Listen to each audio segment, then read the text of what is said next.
Thomas and the Tree. Holiday season on Sodor is a special time of the year. The cold air, the mountains of snow on the ground. It is a special and wonderful time on Sodor. Even the most devious of engines can't help but smile during the holiday season. The only person not happy is Thomas. Thomas loves the holiday season, but he hates wearing his snowplow. Thomas wishes he could get through the snow without any worries.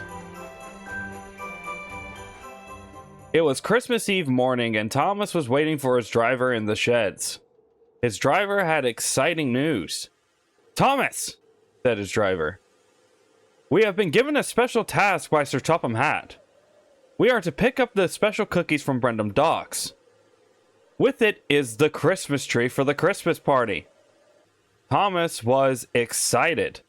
He loved the idea of pulling the tree for the children to have an amazing time. "Can we leave now?" asked Thomas excitedly. "Yes, we can. Let us go get your snowplow." Thomas then was cross. He didn't want to wear his snowplow. Then an idea crept into his funnel.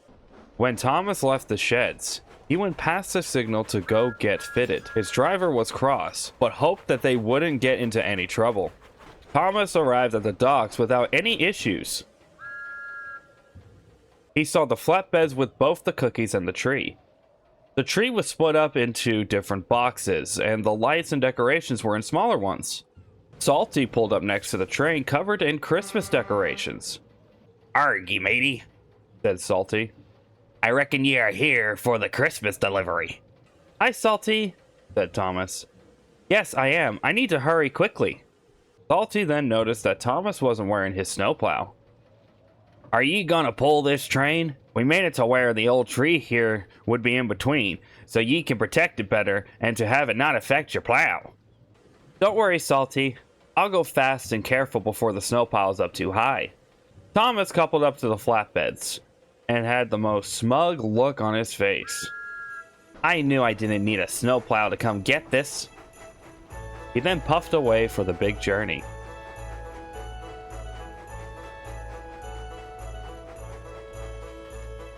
Thomas puffed fast down the track. He knew little piles of snow wouldn't stop him. He was so smug about not needing his snowplow. Then there was trouble. A big pile of snow had slid off the hill and covered the tracks. Thomas wasn't paying attention until it was too late. "Oh no!" he cried. Thomas slammed on his brakes and went right into the pile of snow. His flatbed slid through the snow and went ahead of him. Thomas was stuck. He felt silly, but he knew he had to get out to get the train to Knapford. Thomas then began to puff. He was really stuck in the snow. Thomas's steam began melting the snow, loosening him, and slowly letting him move out of the snow.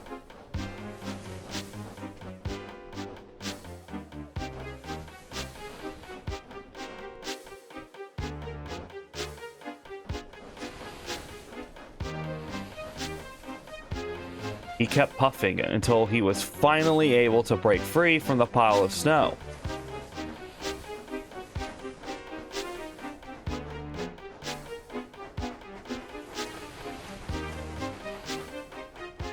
Thomas was happy. He knew he had to quickly chuff to make up lost time from the snow. Thomas was crossing over the bridge. He was cheerful. Thomas, however, didn't know there was more trouble. A bigger pile of snow had fallen from the trees in the hill, and Thomas was going full speed. "Not again!" Thomas yelled as he saw the pile of snow. He slammed on his brakes again, but it was too late. The flatbeds rolled all the way into another siding. They were rattled and shook from the snow. A workman went and looked at the flatbeds with the tree on it. There was bad news. The tree was rattled and shook from the pile of snow. It is beyond repair. Thomas was sad. Not only was he more stuck than last time, he also ruined the tree for the Christmas party. Once he was free, Thomas pulled up to grab the cookies. He didn't know what to do. Thomas then had an idea fly into his funnel. Sir Topham Hatt was waiting at Knapford Station for Thomas to arrive. He was cross like everyone else when he heard the tree was destroyed. Then he heard a whistle. Thomas puffed into Knapford Station looking different. He was covered in Christmas decorations. I'm sorry I broke the tree, sir, but I figured the children still needed some Christmas cheer, so I covered myself in the tree decorations, Thomas said cheerfully. Sir Topham Hatt was cheerful. I have never been more proud, Thomas, Sir Topham Hatt stated. You made a mistake, but ended up fixing it. This is why you are a really useful engine. Thomas was happy. The Christmas party was in full swing. The children loved that one of their favorite engines was covered in Christmas lights. Thomas was loving every second of it. He was happy he was able to save Christmas and give the children a Christmas to remember.